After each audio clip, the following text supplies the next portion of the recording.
காட்டில் இரண்டு நெருங்கிய பறவைகள் நண்பர்களாக வாழ்ந்து கொண்டிருந்தன.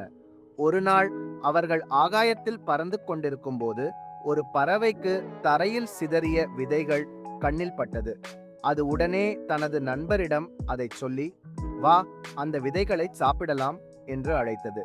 மற்றொரு பறவை, இல்லை, இது வேட்டைக்காரன் பறவைகளை மடையாக்க ஒரு கூர்மையான திட்டமாக இருக்கலாம் என்று நினைத்து, இல்லை, நாம போகக்கூடாது என மறுத்தது.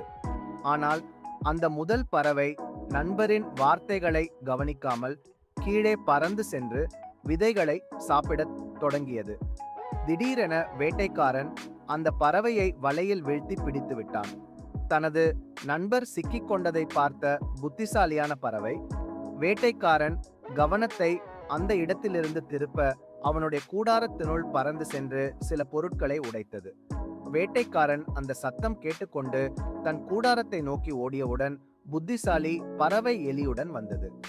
அந்த எலி ஒரு காலத்தில் தனது குழந்தை நீரில் விழுந்தபோது அந்த பறவைக்கு உதவிய எலியாக இருந்தது. அந்த எலி